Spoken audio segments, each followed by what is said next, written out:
Bonjour à tous, merci de votre présence. Vous êtes là pour le premier séminaire de la chaire Avenir commun durable 2026.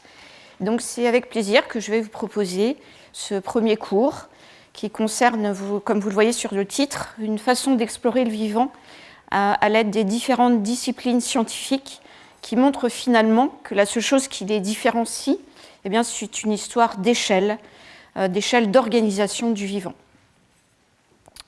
Alors, dans le contexte actuel de crise écologique majeure, il me semble important de s'inspirer des principes du développement durable qui, à mon sens, constituent un fil conducteur qui est essentiel pour tous.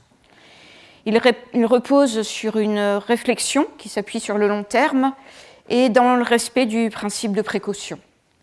Alors, comment s'inscrire dans cette démarche ? Il s'agit de développer une réflexion qui est structurée par l'interdisciplinarité, avec 3 objectifs. Tout d'abord, essayer de ne plus fragmenter les connaissances sur le vivant, les appréhender dans leur globalité, en favorisant la coopération entre les disciplines. Et puis, in fine, créer des liens entre connaissances scientifiques et réflexion éthique. C'est dans cette perspective, l'interdisciplinarité écologique, que je vais essayer de vous proposer en s'appuyant sur une compréhension donc multi-échelle. Voilà, c'est vraiment l'objet de ce séminaire. Alors Pasteur allait jusqu'à dire « La science est une, et c'est l'homme seulement qui, en raison de la faiblesse de son intelligence, y établit des catégories. » Cette citation donc, est assez parlante. Elle exprime tout d'abord un besoin d'humilité, mais c'est aussi une réflexion plus large qui suggère qu'il n'y a pas des sciences, mais une science. Et l'opposition constante entre les disciplines n'a pas vraiment de sens. Il n'y a pas la chimie d'un côté, l'écologie de l'autre. Toutes les connaissances apportées sont utiles, complémentaires et devraient d'ailleurs être en interaction. Pourquoi je vous propose de partager cette approche de la science à travers un exemple d'actualité, le gaz carbonique, le dioxyde de carbone atmosphérique. C'est une source de carbone pour tous les êtres vivants et les écosystèmes naturels jouent un rôle tampon sur sa concentration. On en parlera beaucoup aujourd'hui. Alors c'est malheureusement aussi un gaz qui est trop émis par les activités humaines et qui, exacerbe l'effet de serre qui conduit au dérèglement climatique que l'on connaît. Alors malheureusement, les écosystèmes naturels ont quand même une capacité limitée et ils ne peuvent pas compenser indéfiniment les émissions atmosphériques, causant en partie ce dérèglement climatique que nous connaissons. Alors pour aborder ce sujet complexe et d'actualité, je vous propose de l'aborder sous différents angles, illustrant la richesse sociale et éthique. Et nous aurons le plaisir d'accueillir et d'écouter dans 1 heure le docteur Jérôme Chave, directeur de recherche au CNRS et membre de l'Académie des sciences, qui se prêtera au même exercice avec lui aussi une évolution totalement interdisciplinaire. Si on accepte de sortir des préjugés, des idées toutes faites, la seule vraie différence entre la chimie, la biochimie, la biologie et l'écologie, c'est vraiment l'échelle d'organisation et d'étude du vivant. Puisque finalement, l'écologie étudie fortement le fonctionnement des écosystèmes, à une échelle, une échelle de la communauté d'espèces. La biologie, vous voyez, à une échelle plus fine. La biochimie plutôt à l'échelle macromoléculaire et puis finalement la chimie à l'échelle moléculaire. Donc tout ceci est très important puisque la chimie finalement va permettre d'apporter des informations complémentaires à celles de l'écologie en étudiant plus en profondeur peut-être les mécanismes adaptatifs au stress qu'on lui impose. D'ailleurs, le changement d'échelle est tout aussi informatif et les chimistes ont tout intérêt à se nourrir des connaissances scientifiques de l'ensemble de ces disciplines. Ainsi, c'est vraiment la combinaison de ces connaissances qui permet de comprendre les écosystèmes dans leur globalité, puis de développer ce qu'on appelle des solutions fondées sur les capacités d'adaptation remarquables de certaines espèces végétales, microbiennes, pour restaurer les écosystèmes aquatiques et dégradés, pollués par nos activités. Je terminerai par cet aspect. Et pour comprendre bien cette approche globale, j'y intégrerai non seulement des connaissances scientifiques, multi-échelles, mais aussi des notions de valorisation socio-économique et éthique, qui, vous allez le voir, peuvent être étroitement liées, et ce lien peut être profitable pour tous. Donc, nous allons beaucoup discuter de ce fameux dioxyde de carbone, cette petite molécule toute linéaire, mais avec une approche de science intégrée. Alors déjà, on le sait bien, le dioxyde de carbone, c'est évidemment la matière première d'alimentation des végétaux, des algues, des cyanobactéries, du plancton, et leur activité photosynthétique, sur laquelle nous reviendrons beaucoup, capture le carbone atmosphérique, donc le CO2, et produit les molécules organiques qui nourrissent le reste du vivant. Ces organismes vont libérer l'oxygène atmosphérique et sont finalement ce qu'on pourrait appeler les producteurs primaires de la planète. Alors, on oublie parfois cet aspect positif du dioxyde de carbone parce qu'aujourd'hui, on est bien sûr beaucoup plus focalisé par son émission excessive à cause de nos activités et, comme je le rappelais tout à l'heure, qui contribue à renforcer de façon excessive l'effet de serre, qui au départ est une chose positive, qui permet que la planète fonctionne à une température vivable, mais qui aujourd'hui est émis en trop grosse quantité, puisque pour la première fois on a dépassé 420 ppm, ce qui est considérable. Et donc ceci cause tous les dérèglements que nous connaissons, mais aussi ses conséquences, qui sont illustrées ici. Donc les inondations de ces dernières semaines, mais pas seulement bien sûr. Donc les conséquences sont nombreuses, sécheresse, fonte des glaces, on y reviendra beaucoup la semaine prochaine, et l'impact que ça a sur la rareté de l'eau douce, ou la disparition de la faune, pour n'exposer quelques conséquences rapides. Pour situer un petit peu l'ampleur de ces 420 ppm de CO2 dégagés, il faut savoir qu'il y a 3 millions d'années, il y avait une concentration de dioxyde de carbone de 400 ppm. Et ça se traduisait par quel climat ? Il faisait tellement chaud que les arbres poussaient en Antarctique. Voilà, c'est pour situer cette valeur de 420 ppm. Donc c'est quelque chose qui est vraiment bien trop élevé. Alors pour approcher cette histoire d'échelle et de science unique, je vous invite à partager une image de la nature, une image très simple, la nature et sa forêt, qui n'a rien à voir avec la luxuriance des forêts tropicales que Jérôme nous proposera tout à l'heure, mais qui rappelle peut-être finalement un point essentiel. Bien, la forêt est verte, la nature est verte, et finalement la vie est verte. Alors vous pensez peut-être que mes propos sont un peu excessifs, qu'il y a le monde vert et le monde du non-vert. Vous allez voir finalement, pas si simple que ça, et la vérité est très proche de cette vie verte.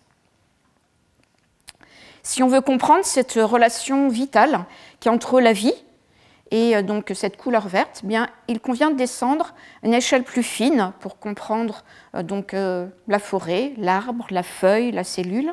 C'est celle d'un pigment, dont j'ai représenté la structure ici, un pigment bien connu, la chlorophylle. La chlorophylle qui joue un rôle clé et qui explique cette vie verte.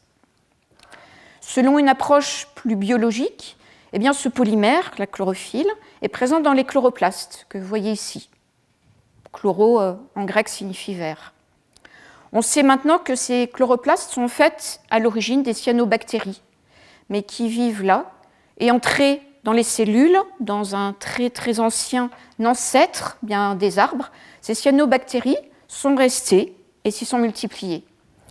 Elles se sont transmises lorsque les cellules de la plante se sont divisées en deux, ainsi elles sont passées d'une génération à l'autre. Mais en fait, ces chloroplastes sont des cyanobactéries qui ont tout simplement changé de statut et qui sont devenus les composants essentiels au fonctionnement des cellules. La cellule de la plante, avec ses chloroplastes, va trouver à l'intérieur de la cellule les ressources qui lui sont nécessaires, de l'eau, de l'azote, du phosphore, ou du soufre, donc nutriments utiles pour elle. Et en échange, les chloroplastes vont assurer la photosynthèse dont les cellules végétales ont tant besoin. Alors, comment fonctionne la photosynthèse? Alors, le comment, c'est typiquement la question des chimistes. En écologie, on a plutôt tendance à poser des questions du type « pourquoi ?» En chimie, on est très curieux, peut-être des fois de façon poussée à l'extrême, et on a envie de savoir d'où vient cette couleur verte, comment fonctionne la photosynthèse de façon la plus intime possible. Et finalement, comment donc, les espèces photosynthétiques vont réussir à transformer le dioxyde de carbone en oxygène, et aussi bien sûr en glucose, vous le savez, on y reviendra, mais l'élément nutritif de base pour qu'une plante, par exemple, donc ait de l'énergie. Vous allez voir que finalement c'est un sacré défi de comprendre ce phénomène, il est assez subtil, assez complexe, il y a encore plein de choses à élucider. Mais si on s'appuie sur la molécule de base, donc la chlorophylle, on peut voir tout d'abord que c'est une macromolécule qui dispose donc de 4 noyaux pyrrole qui complexent un atome de magnésium au centre. Donc il y a plusieurs types de chlorophylle, je n'en ai présenté que 2 ici. Ce qui est intéressant, c'est de voir la conjugaison de l'ensemble de ces électrons pi, très mobiles ici, sur l'ensemble donc de ces noyaux pyrroliques. Et quand on change de chlorophylle, par exemple la chlorophylle B, cette délocalisation électronique s'étend, va un petit peu plus loin, parce qu'il y a une différence. Ici, on a une fonction aldéhydique que n'a pas la chlorophylle A. Ce sont des petites différences qui paraissent rien du tout, et pourtant qui auront des conséquences sur la capacité de ces chlorophylles à capter la lumière. Autre point commun, leurs fonctions acides carboxyliques sont estérifiées, avec un ester de méthyle et un ester de phytyle, qui présentent des intérêts non négligeables dans la structure. Voilà, donc des différences subtiles, mais donc ce noyau commun est essentiel avec ces pyrroles complexés par le magnésium. Alors comment ces pigments chlorophylliens vont capter la lumière? Que va-t-il se passer à cette échelle très fine de la chimie? L'énergie des particules photons, donc de la lumière, en fait, est très proche de l'énergie qu'il y a entre 2 atomes. Donc c'est quand même à réfléchir, puisque finalement, quand la lumière est absorbée par ces cellules végétales et non par la chlorophylle, c'est quand même une grosse perturbation, mais qui va quand même garder la cohésion de la structure moléculaire, donc de la structure chlorophyllienne. Ce qui va se passer, c'est qu'il va y avoir donc une forte délocalisation de ces électrons pi des noyaux pyrrole que je vous présentais tout à l'heure. C'est juste ce qu'il faut pour les délocaliser suffisamment. Donc on peut voir ici que les grandes longueurs d'onde d'absorption de la chlorophylle sont dans le rouge, ce qui correspond à la plus petite énergie, donc la moins perturbante, la plus délicate, qui va interagir avec la chlorophylle, à la différence donc, de ces petites longueurs d'onde qui se traduisent par une plus forte énergie, donc qui sont un petit peu plus traumatisantes en fait, pour la molécule chlorophylle qui l'absorbe. Donc on voit quoi? On voit finalement que ces chlorophylles absorbent en fait dans le bleu, donc on est proche de l'ultraviolet, et dans le rouge, mais pas dans le vert. Donc le vert n'étant pas absorbé, il est réfléchi, et c'est celui qui est renvoyé sous nos yeux, et qui explique donc cette couleur verte qu'on apprécie tant au niveau de la chlorophylle. Voilà, on voit quand même qu'il y a donc des petites différences entre les 2 chlorophylles. Souvenez-vous du groupe formyle qui est présent. Sur l'une d'entre elles, la chlorophylle B, qui lui permet finalement d'absorber un petit peu plus dans le bleu, alors que la chlorophylle A va absorber un peu plus dans le rouge. Donc finalement, la chlorophylle A est associée au ton vert foncé, alors que la B, ce sera plutôt des verts jaunâtres. Alors les plantes ont souvent plus de chlorophylle A que de B. C'est une bonne idée puisque les 3/4 de la lumière en fait, et des teneurs en pigments sont en lien avec la densité de la chlorophylle A. C'est celle qui absorbe le mieux la lumière. On peut se dire alors pourquoi font-elles de la chlorophylle B? La chlorophylle B a plus d'intérêt quand les plantes sont soumises à une faible luminosité parce qu'elle sera alors plus efficace pour capter cette lumière.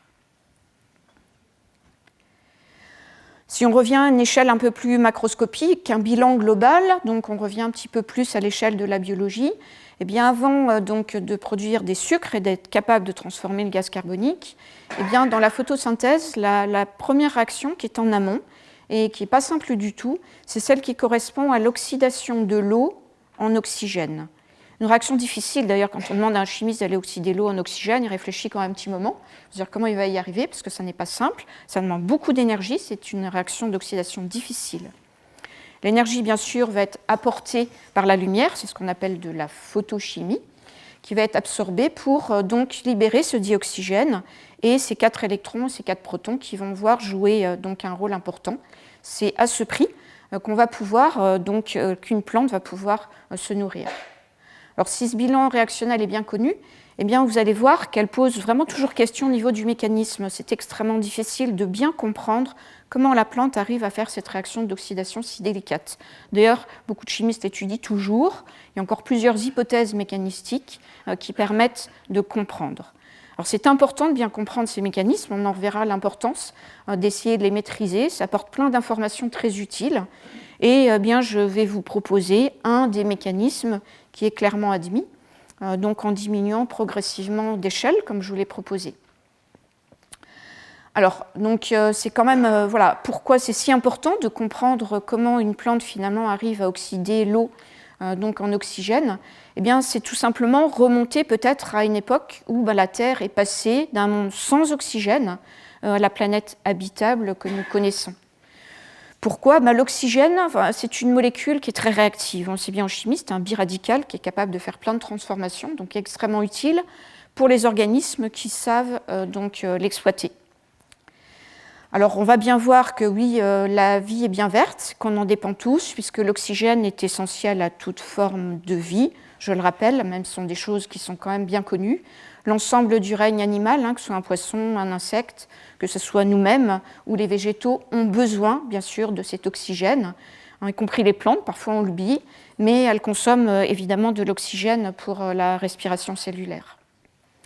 Alors ce mécanisme qui a été trouvé par la nature pour produire donc l'oxygène par photosynthèse, donc a été finalement élaboré il y a 3 milliards d'années, et la nature ne l'a jamais quitté.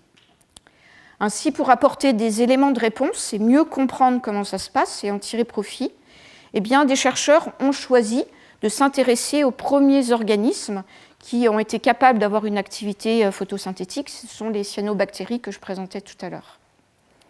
Alors, ces chercheurs ont extrait ce qu'on appelle le complexe protéique qui est responsable de l'oxydation de l'eau, le photosystème 2, et puis ils ont essayé de comprendre le plus finement possible donc, son comportement.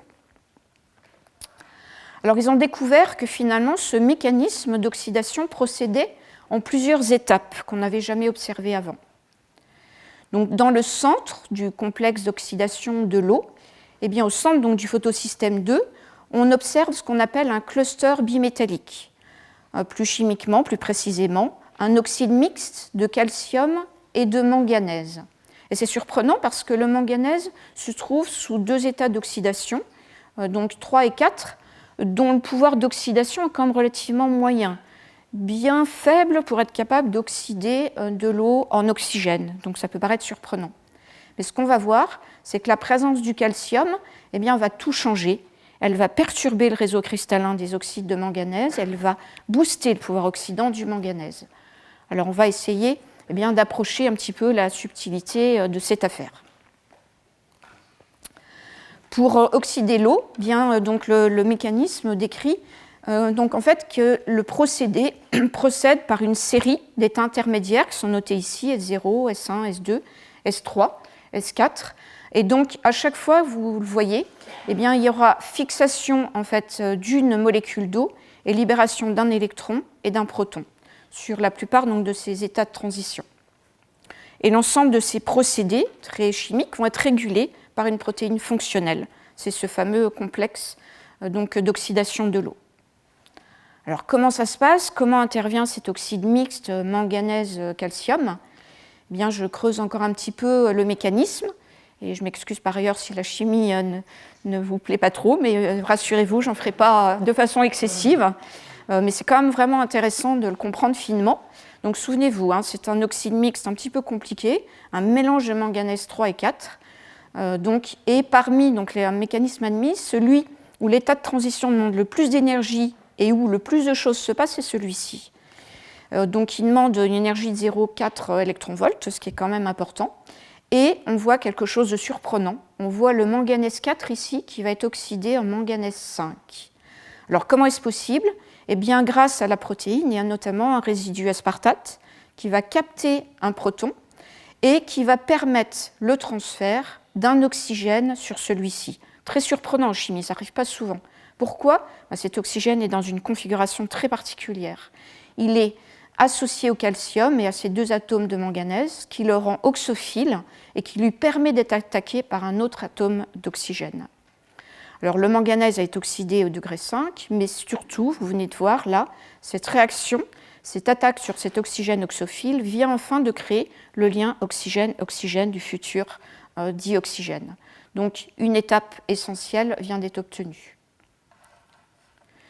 Donc ce mécanisme très subtil, eh bien, en fait, est inspirant, mais vraiment, vous allez voir à quoi ça conduit et à quoi servent toutes ces connaissances. Bien, tout d'abord, avoir une meilleure compréhension du déroulement de ces réactions chimiques, c'est évidemment important parce que ça permet aux scientifiques d'avoir une meilleure vision bien, des mécanismes tout simplement qui alimentent la vie, première chose. Et on y trouve aussi, vous allez le voir, une inspiration assez extraordinaire pour développer de nouvelles technologies dont vous entendez certainement beaucoup parler, qui sont plus respectueuses de la nature et en plus qui vont apporter une autre dimension. C'est être capable, peut-être, si elles aboutissent jusqu'à leur terme, de capter ces CO2 excédentaires qu'on produit en ce moment. Alors surtout aussi, bien sûr, de remplacer la pétrochimie, donc quelques exemples. Tout d'abord, produire de l'hydrogène vert. C'est quelque chose qui est possible, mais qui est important à modifier. Pourquoi ? Bien, l'hydrogène conventionnel, qui s'appuie sur la pétrochimie, a quand même un bilan en CO2 qui porte à réflexion. Vous voyez quelques données ici. Donc, pour produire 1 kg d'hydrogène par pétrochimie, si on utilise le gaz naturel comme matière première, on va libérer 10 kg de CO2. Ce n'est pas très brillant en termes de bilan. Si on part des résidus pétroliers, c'est 15 kg de CO2 libérés par kilo d'hydrogène. Et si on part du charbon, c'est 20 kg de CO2. Donc évidemment, c'est un vrai souci. Mais si on regarde un peu plus près le bilan de production actuelle de l'hydrogène vert, et si on se réfère à un des meilleurs procédés actuels que vous voyez ici, eh bien, il va consommer cette fois-ci du CO2 et 40 kg. Donc on voit la motivation qu'il y a derrière ces recherches. Donc on peut consommer du CO2 pour remplacer un procédé par un autre dont l'empreinte environnementale n'a rien à voir. En termes de bilan CO2, ça se voit tout de suite. Donc ces recherches sont évidemment extrêmement intéressantes. Aujourd'hui, malheureusement, elles ont une grosse limite. Elles consomment énormément d'énergie électrique. Donc il y a encore des progrès à faire, mais le bilan CO2 est extrêmement motivant. Autre sujet de recherche, et d'ailleurs souvent présenté au Collège de France, puisque un collègue que vous avez peut-être entendu, Marc Foncave, développe des activités sur ce sujet, c'est travailler sur le CO2, le capter, mais le réduire, notamment par électrolyse. Pour en faire quoi ? Le réduire pour produire toutes les petites molécules carbonées qui sont traditionnellement issues de la pétrochimie. Donc un exemple qui est assez avancé, c'est être capable de faire l'électroréduction du CO2 en méthanol, carburant très utilisé. Bon, là encore, si les résultats sont intéressants, prometteurs, il y a encore des progrès à faire sur les coûts énergétiques associés à ces technologies. D'autres développements qui déroulent de ces connaissances approfondies du mécanisme de la photosynthèse méritent donc d'être signalés. Donc le premier que je trouve très joli, que je voulais vous partager, on n'en a pas encore entendu beaucoup parler parce qu'il est vraiment à ses débuts, mais vraiment passionnant. C'est le dialogue qu'on arrive finalement à avoir avec les plantes et avec leur activité photosynthétique. Et je fais référence ici aux très jolis travaux de Ludovic Julien, je trouve vraiment très élégant, puisqu'en fait il utilise la lumière, il va soumettre des plantes qui sont à l'abri de la lumière, il va les soumettre à une lumière dont il va moduler dans le temps l'intensité. Et puis, il les illumine dans la nuit, et puis il étudie la réponse de la plante, qui est une réponse en termes de fluorescence, de lumière réémise, une lumière rouge intense. Et ça lui donne des informations, en traitant ce signal de fluorescence, des informations extrêmement intéressantes, un message très informatif qui va lui permettre de voir si une plante a soif, si elle manque de fer, si elle souffre d'une attaque d'herbivorie, par exemple. Donc des informations extrêmement subtiles, très informatives sur l'état physiologique des plantes. Donc très joli travail qui s'appuie sur ces connaissances pointues mécanistiques de la photosynthèse. Et ce que je vais plus vous développer, qui est un petit peu plus proche de mes propres activités, c'est de savoir quelles leçons on peut tirer de la formation de ce fameux cluster bimétallique que je présentais tout à l'heure, donc cet oxyde mixte calcium-manganèse. À quoi ça sert de comprendre comment ça fonctionne, qu'est-ce qu'on peut en faire donc de profitable pour réduire l'empreinte environnementale de l'activité industrielle, et là en l'occurrence bien dans le domaine de la chimie. Alors pour moi, c'est une merveilleuse leçon de la nature vis-à-vis des mécanismes d'oxydation. Vous avez vu cette oxydation de l'eau en oxygène, même si elle est complexe, elle est quand même très élégante et elle part de manganèse à faible degré d'oxydation qui n'a absolument aucune toxicité. C'est bien différent des réactifs oxydants conventionnels de la chimie qui ont été déployés pendant des années, qui sont d'ailleurs pour la plupart en défaut. Pourquoi ? Parce qu'ils sont dangereux, mais surtout ils sont toxiques et écotoxiques. Alors en Europe, je le rappelle au passage, et c'est vraiment l'occasion par les temps qui courent de le rappeler, on a quelque chose d'assez merveilleux qui s'appelle la réglementation européenne de la chimie REACH. C'est un outil très puissant qui a été donc créé il y a une vingtaine d'années, qui avait comme souci de repérer et d'augmenter chaque année la liste des produits problématiques pour les réglementer et susciter de l'innovation pour les remplacer. Bon, vous savez qu'aujourd'hui, la réglementation REACH est ressentie non plus comme une chance pour innover et réduire notre empreinte environnementale, mais une contrainte réglementaire et donc est quand même mise en difficulté. C'est bien dommage parce que c'est vraiment une richesse de l'Union européenne qui avait pris conscience de l'impact de certains produits chimiques qui stimulaient la recherche alternative. Peu importe si cette réglementation faiblit en ce moment, c'est extrêmement motivant pour un chercheur pour se concentrer sur les alternatives et les trouver. Et bien clairement, pour remplacer ces oxydants conventionnels donc réglementés, nous avons choisi de nous inspirer de la nature et de cette fameuse photosynthèse. Et pour ça, pour le comprendre, je vous invite à voyager un tout petit peu, quelques instants, dans le Pacifique Sud, donc en Nouvelle-Calédonie. C'est donc un territoire qui est magnifique, qui est un point chaud de la biodiversité mondiale, avec un archipel qui a une variété de paysages et une diversité végétale absolument extraordinaire. Vous en voyez quelques photos de sa forêt, de sa mangrove, et je ne vous ai pas présenté ici de photos de son lagon, qui est considéré comme un des plus beaux du monde, qui est d'ailleurs classé au patrimoine mondial de l'UNESCO. Le taux d'endémisme des espèces en Nouvelle-Calédonie est très élevé, on parle de plus de 76%, donc d'espèces qu'on ne trouve nulle part ailleurs. Et une des raisons particulières qui explique donc cet endémisme, c'est ce qu'on appelle les conditions édaphiques de Nouvelle-Calédonie, du territoire, la composition du sol, qui s'explique en très grande partie par l'histoire géologique de la Nouvelle-Calédonie, qui introduit des teneurs en métaux élevés dans le sol, et le plus connu d'entre eux, c'est le nickel. Alors, ce n'est pas simple de vivre en présence de nickel, parce que le nickel, on le sait, est toxique. Il est classé CMR, cancérigène, mutagène, réprotoxique. Toxique pour nous. Oui, il est toxique aussi pour les plantes. Donc c'est un vrai souci pour le milieu végétal de survivre avec des teneurs en nickel très élevées. Eh bien, certaines plantes, et vous en voyez une ici, cet arbre magnifique, a trouvé une solution pour donc tolérer et survivre sur ces terres riches en nickel. Eh bien, c'est de l'extraire par son système racinaire. Il y a un scénario qui est vraiment très joli quand on l'étudie à l'échelle fine de la molécule. Et puis, le transporter de façon extrêmement sélective et d'aller le stocker dans ses parties aériennes, comme pour mieux s'en protéger. Il le met à l'abri, là aussi, par un scénario qu'on comprend très bien en chimie, très joli, très efficace, et il le stocke. Voilà comment un certain nombre d'espèces végétales ont réussi donc, à survivre sur ce territoire. Donc, il y a plus de 60 espèces différentes qui développent ce mécanisme. Il n'y a que Cuba qui fait mieux. Mais en Nouvelle-Calédonie, on a d'autres espèces qui ont choisi un autre scénario, c'est hyperaccumuler le manganèse, qui est aussi en quantité excédentaire. Ça, c'est unique. Plus de 10 espèces végétales capables de l'hyperaccumuler, de le stocker aussi dans ses parties aériennes. Donc tout ceci est très joli, mais qui dit nickel ne dit pas que biodiversité exceptionnelle.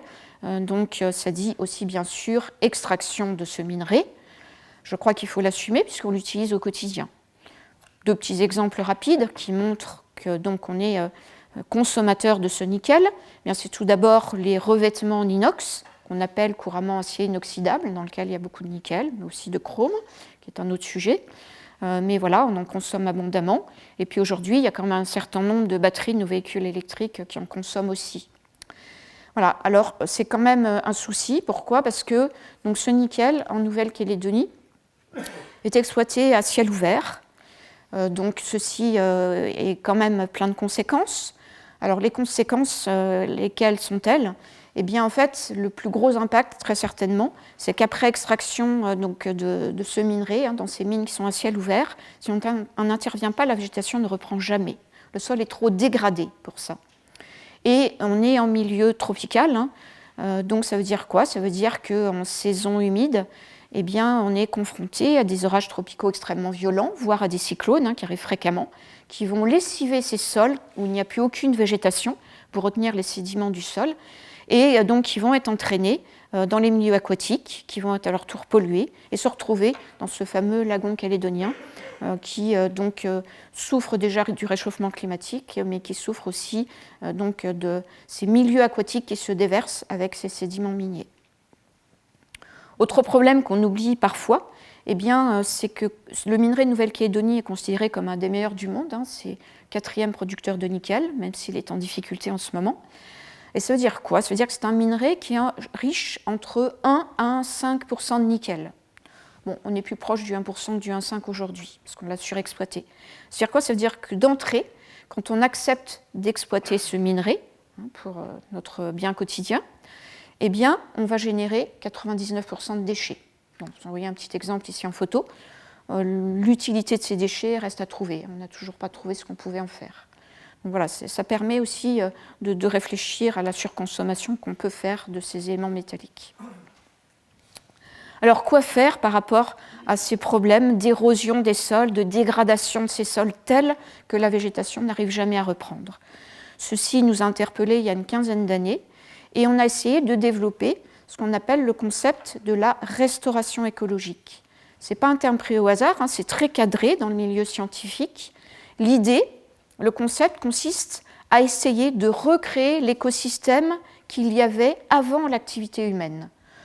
C'est un vrai défi, c'est quelque chose qui n'est pas simple. Je vais vous partager un retour d'expérience sur un exemple concret, 10 ans après ces opérations. Alors, quelles sont-elles? Tout d'abord, on va essayer d'installer des espèces endémiques, bien sûr, uniquement de Nouvelle-Calédonie. Mais plus que ça, sur chaque site où on est intervenu, qui sont représentés par ces flèches, on a essayé de respecter l'endémisme local du site qu'on essaie donc de restaurer. Donc, ceci est bien sûr un défi, mais c'est une expérience unique et qui, vous allez voir, est encourageante et qui nécessite des travaux de recherche dans la durée. Parce qu'il faut faire un suivi écologique sur le long terme, voire le très long terme, pour en tirer des informations et être de plus en plus habile dans ces programmes de restauration écologique. Alors pour vous convaincre que ça n'est pas facile, les contraintes ne manquent pas. Tout d'abord l'altitude, puisque la plupart des sites miniers sont en altitude, ce qui est une première contrainte pour des espèces végétales qu'un grand nombre ne supporte pas. Le climat, que j'ai évoqué tout à l'heure, avec ces saisons humides qui se traduisent par des épisodes pluvieux extrêmement violents qui emportent n'importe quel jeune plant. Et puis 6 mois de saison sèche derrière, où il ne tombe plus une seule goutte d'eau, en particulier de plus en plus en province nord, qui est un vrai souci aujourd'hui. Mais le pire, c'est quand même bien la composition du sol. Bon, il y a tout ce qu'il ne faut pas, l'eau de métaux toxiques redoutables pour une plante, nickel, manganèse, fer, chrome, cobalt. Et malheureusement, vu la dégradation des sols, un défaut des nutriments utiles pour la croissance d'une espèce végétale. Donc très peu de phosphore, de calcium, de potassium ou de sodium. Donc pour atteindre l'objectif, on planifie les opérations. On commence par mettre des espèces pionnières, grégaires. Ce sont ces espèces qui font la phytoextraction, qui accumulent les éléments métalliques comme le nickel, cet arbre que je vous présentais tout à l'heure. Ça n'est pas un objectif en soi. L'objectif n'est absolument pas de faire de la monoculture avec ces espèces. C'est simplement d'initier la restauration écologique avec des espèces qui vont être capables de résister. Mais en prenant en compte leurs spécificités. Et vous allez voir, ce n'est pas simple. Chacune a une adaptation particulière à ces milieux et nécessite bien de comprendre ces particularités pour les aider à se développer avec toutes ces contraintes. Dans une deuxième étape, on installe des légumineuses qui vont tolérer ces conditions extrêmes de dégradation, mais qui vont enrichir les sols naturellement en azote. Pourquoi ? Parce que l'objectif ultime, c'est bien d'augmenter la biodiversité sur ces sites qu'on essaie de restaurer, puisque vous le savez, on a en tête essayer de tendre vers l'écosystème initial. Donc tout ceci nécessite un suivi donc écologique qui est assez long, comme je vous le disais, d'une dizaine d'années, avec donc des paramètres que je vais vous présenter, que je vais vous partager, un long travail donc assez fastidieux de terrain pour en tirer un maximum d'informations. Alors l'exemple que je vais vous partager, c'est l'exemple d'une mine qui s'appelle la mine de Méa, à côté d'un village, Kwawa, qui est très connu pour cette activité minière. C'est un haut lieu de l'activité minière en Nouvelle-Calédonie. Et on a essayé donc d'expérimenter la restauration écologique sur des versats stériles qui représentent 3 hectares. Pour des chercheurs, c'est un effort qui est quand même non négligeable. Donc ces opérations ont été réalisées avec le support logistique d'un opérateur minier français, je le signale quand même, sinon ça serait impossible. Et donc je vais vous partager ce retour d'expérience après 10 ans de ce suivi écologique.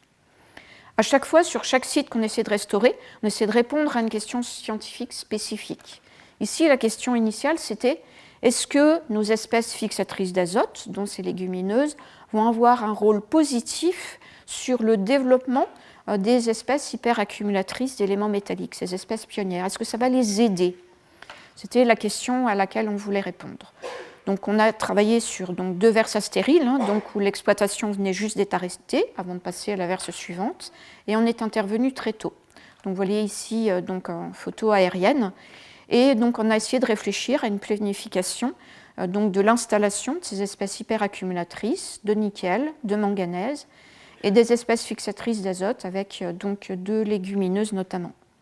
Donc une planification des travaux pour réaliser des études statistiques et en tirer des informations sûres sur les relations entre ces espèces et donc sur le développement sur le long terme de ce premier protocole. C'est un travail fastidieux, donc c'est un travail de préparation de ces plants en pépinière pendant 18 mois, qui doivent atteindre une certaine maturité et qu'on prépare tout doucement au choc et au stress qu'elles vont subir quand on va les installer sur le site. Donc, les paramètres qui sont mesurés, pour vous les partager, donc la mortalité, c'est quelque chose bien sûr qui fait peur sur ces conditions extrêmes de dégradation. Un certain nombre de paramètres de croissance, hauteur, diamètre, nombre d'axes, volume. Et bien sûr, on observe la diversité végétale sur le site. On part de zéro, souvenez-vous. On a 3 hectares, de tas de cailloux et beaucoup de métaux. Et on essaie de voir si ce qui a été installé va favoriser l'apparition d'une diversité végétale au cours des années. Donc c'est quelque chose qui est étudié de près. Tout d'abord, en termes de mortalité. Au bout d'un an, on voit que les taux de mortalité des espèces hyperaccumulatrices sont relativement faibles, entre 10 et 17%. On s'attendait à beaucoup plus. On s'appuie en référence sur de la restauration de forêts tropicales dégradées dont les chiffres sont supérieurs. Donc ça a été déjà une bonne nouvelle. Ça veut dire qu'on n'a pas été trop maladroit pour installer ces espèces. Et finalement, elles résistent relativement bien à ces conditions extrêmes. Ceci se traduit au fil des années. Et à 10 ans, on conserve ces statistiques favorables, donc un taux de mortalité qui va entre 26 et 36%, alors que c'est très supérieur sur les efforts de restauration de ces forêts tropicales dégradées à titre témoin. Après, on avait, souvenez-vous, une question initiale. Est-ce que nos espèces fixatrices d'azote, nos légumineuses, vont favoriser le développement des espèces hyperaccumulatrices? On pouvait l'imaginer, puisqu'il y a très peu d'azote dans ces sols et elles étaient là pour en réintroduire. Au bout de 10 ans, on peut voir que sur la mortalité, il n'y a pas d'effet significatif. Elles n'ont pas réduit la mortalité des espèces hyperaccumulatrices. On va aller un petit peu plus loin, et pour que ce ne soit pas trop long et trop pénible pour vous, j'ai choisi de vous partager les résultats de celles qu'on qualifie notre star, parce qu'on finit par sympathiser avec ces plantes, les aimer beaucoup. Et il y en a une qui retient toute notre attention, on la qualifie de notre star, c'est Grevillea rubiginosa. Donc souvenez-vous, on l'a introduite toute petite, 15 cm, on a suivi sa croissance, et aujourd'hui, on peut voir son développement. Vous voyez notre agent sur le terrain, qui est assez grand, il fait 1,90 m. Donc vous imaginez, là maintenant on a des arbres de belle amplitude, et je vais vous partager un petit peu quelques données sur le développement de ces espèces, de cette espèce particulière qu'on a beaucoup appréciée. Tout d'abord, donc nous avons vu ces boutons apparaître. Aujourd'hui, elle est en forte floraison, en fructification. 47 plants sont en fructification, avec plein de ramifications. Donc ça se traduit par un volume énorme. Plein de nouveaux plants qui apparaissent spontanément, 58. Donc elle arrive à germer sur ces litières. On y reviendra beaucoup, ces litières que vous voyez ici. Ces feuilles qui viennent d'un accumulateur de manganèse, qui sont très chargées en manganèse. Ça ne nuit pas à la germination en fait, des jeunes plants. Donc, qui sont en croissance, il y en a donc 58. Bon, maintenant, d'un point de vue un peu plus numérique, ça se traduit par quoi? Eh bien, aujourd'hui, ce qu'on apprécie beaucoup, c'est que cette espèce, Grevillea rubiginosa, vous avez vu, qui était très haute, qui dépassait 2 mètres sur la photo que je vous ai montrée, a atteint en fait une croissance qui est digne des plants sauvages. Et ça, c'est toujours un repère. Donc, ça veut dire qu'elle est en pleine santé, en plein dynamisme sur ces sols. Elle arrive à se développer. Et d'un point de vue très concret, en 10 ans, finalement, sa taille a été multipliée par 6 en moyenne, son diamètre par 8, son volume par 130, qui est le reflet de ces nombreuses ramifications. Et toutes ces performances sont 2 à 5 fois supérieures aux autres espèces pionnières installées. Est-ce que ces légumineuses qu'on avait installées ont favorisé son développement? Alors non, même au contraire, pour l'une d'entre elles, qui est ici, une espèce fixatrice d'azote qui a nui de façon significative à sa croissance. Vous voyez, les idées, les préjugés qu'on peut avoir au départ sont vite remis en cause par ces opérations sur le long terme. Donc on en tire de leçons très claires sur les maladresses qu'on peut parfois avoir quand on se fie à des concepts généraux. Il faut vraiment étudier au cas par cas donc, ces programmes de restauration écologique. Donc, tout à l'heure, je vous montrais en photo la densité en fait, des litières de cet arbre qui libère des quantités de feuilles très importantes et c'est un accumulateur de manganèse. Donc, on a étudié toutes les litières du site et on a mesuré la quantité de manganèse qu'il y avait dans ces litières, ces feuilles mortes. Pourquoi ? Parce qu'on a suivi l'accumulation du manganèse dans ces arbres en pleine croissance et on a vu que c'est vraiment les feuilles âgées, surtout les litières, qui étaient les plus riches en manganèse. Et oui, on atteint en moyenne 4000 ppm de manganèse dans ces feuilles, c'est-à-dire 4 mg par gramme de feuilles sèches, ce qui est considérable. Et ceci suggère quoi ? Eh bien, une valorisation possible. Souvenez-vous, le manganèse avec ses capacités oxydantes, donc qui sont largement mises en évidence dans la photosynthèse.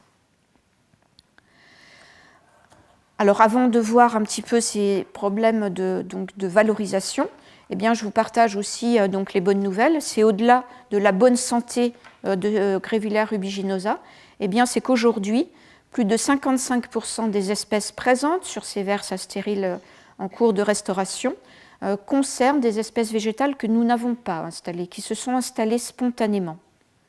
Mais ce qui est encore plus intéressant, c'est que 75% d'entre elles figurent sur l'inventaire botanique initial avant exploitation minière. 96% sont endémiques, 14% sont indigènes, aucune plante exotique envahissante n'est répertoriée. Donc, c'est-à-dire qu'on tend progressivement vers la reconstruction de l'écosystème initial, de façon assez structurée. Donc, c'est vraiment très intéressant. Et ceci est confirmé par la mesure d'indices de diversité végétale du domaine, qui sont très prometteurs. Vous en voyez quelques photos ici, avec des espèces dont l'apparition fait plaisir. Vous en voyez une ici, puisqu'elle est qualifiée de vulnérable par l'UICN. Donc d'autres sont une orchidée, il y a plusieurs orchidées qui se développent. Donc c'est très informatif aussi, puisqu'elles sont fortement mycorhizées. Ça porte plein de renseignements sur l'état du sol. C'est une orchidée endémique qui est très appréciée localement, puisqu'elle a des propriétés médicinales recherchées. Il y en a beaucoup parmi elles qui sont dans cette situation. Donc celle-ci est utilisée pour faire des teintures végétales. D'autres ont attiré notre attention car elles ont une composition minérale inhabituelle. Il y en a une ici qui a un excès de potassium, qui est révélateur de sa physiologie spécifique. Donc plein d'informations et une diversité d'espèces qui se développe, qui est extrêmement motivante. Le problème de ces programmes, vous l'avez vu, c'est que ça dure longtemps. Et si on veut les étendre, les généraliser, il faut absolument leur trouver une valorisation économique. Pourquoi ? Aucune entreprise ne peut vivre en développant ces programmes de restauration écologique. En fait, ça se traduit par des coûts et par aucun revenu. Et qui a les moyens aujourd'hui de financer ces programmes? C'est une vraie question et les réponses ne sont pas simples à trouver. Donc, l'idée, c'était de s'appuyer sur d'ailleurs le concept européen des solutions fondées sur la nature, être capable de concilier un bénéfice écologique, environnemental, rendre un service à la biodiversité, mais apporter aussi un bénéfice économique, en cohérence avec les solutions écologiques. Donc il faut que ce bénéfice économique n'apporte pas d'empreinte environnementale, sinon ça n'a aucun sens. Lequel était possible? Eh bien, c'est largement inspiré, comme je vous l'ai dit tout à l'heure, de la photosynthèse. Pourquoi? On a beaucoup étudié cette espèce, les espèces du genre Grevillea que je vous ai présentées tout à l'heure, en faisant des efforts qui ne sont pas toujours simples, mais je pense que Jérôme connaît le problème, travailler en pleine brousse et utiliser des moyens techniques qui sont présents bien à Paris, par exemple le synchrotron soleil. Donc c'est en termes de logistique un petit défi. Donc pour rapatrier dans la meilleure condition possible ces échantillons de plantes et les étudier le plus finement possible pour comprendre et progresser dans leur physiologie très particulière. Ceci nous a appris quelque chose de très intéressant à travers un hyperaccumulateur de manganèse, Grevillea meissneri, c'est qu'il arrive à faire une co-assimilation du manganèse et du calcium dès son système racinaire. Et ceci se traduit par une colocalisation de ces deux éléments, manganèse, calcium, dans tous les organes de l'arbre, y compris dans les feuilles que vous voyez ici. Ceci nous a interpellés, vous vous souvenez, calcium, manganèse, c'est ce que fait la photosynthèse. Ainsi, quand on transforme directement ces vieilles feuilles bourrées de manganèse par un procédé très sobre, très direct, qui consiste à concentrer la matière minérale, eh bien on génère très clairement un oxyde mixte de manganèse et de calcium, qui est un très bon mime du cluster de la photosynthèse. Donc ça nous a évidemment interpellés, et la question immédiate, c'est est-ce qu'il aurait les mêmes capacités oxydantes que le cluster de la photosynthèse? Est-ce qu'il ne pourrait pas remplacer les oxydants de la chimie qui sont mis en défaut par la réglementation REACH? C'était vraiment l'idée initiale. Donc c'est quelque chose qui a été travaillé. Est-ce que cet éco-manganèse, cet éco-catalyseur issu de ces feuilles, allait se comporter comme celui de la photosynthèse? La réponse est oui. Ça nous a permis de revisiter toutes les grandes réactions d'oxydation de la chimie, de vous en partager plusieurs. La première, c'est une réaction dite d'époxydation. C'est l'exemple typique où les oxydants qui sont classiquement utilisés posent un problème réglementaire au nom de REACH, pour des raisons de dangerosité et de toxicité. C'est typiquement un bel exemple. Eh bien, on peut voir que les feuilles issues de Grevillea rubiginosa génèrent ce qu'on appelle, nous, un éco-catalyseur, un mélange de manganèse et de calcium, qui peut être mis en œuvre dans des conditions parfaitement éco-responsables, donc tout à fait inoffensives, pour réaliser cette réaction d'époxydation. Donc ça a été passionnant, parce qu'on a montré qu'on pouvait utiliser 200 fois moins d'agents oxydants que les réactions d'oxydation conventionnelles. Belle leçon de la nature, qui est très inspirante, et à chaque fois, quand on cherche une solution pour s'affranchir des erreurs du passé, la nature est un très bon guide, croyez-moi, c'est quelque chose qui se reproduit sans arrêt. Cette réaction était donc très efficace et on a choisi d'essayer d'explorer un domaine le plus utile possible, vous allez voir lequel, s'intéresser à cette réaction, mais sur des molécules naturelles, des terpènes. Le pinène, par exemple, très abondant dans le pain, ou le limonène, très abondant dans les agrumes. Est-ce qu'on arrive à les époxyder? C'est un petit défi. Époxyder le pinène, c'est très dur, parce que l'époxyde est fragile, il se décompose tout de suite. Le limonène, c'est un autre défi, il faut faire une double époxydation. La plupart des agents époxydants ont du mal et s'arrêtent à la première époxydation. On a montré que c'était possible. Les conditions sont suffisamment douces pour respecter la fragilité de ces molécules. Et pourquoi s'acharner sur l'époxydation de ces deux composés?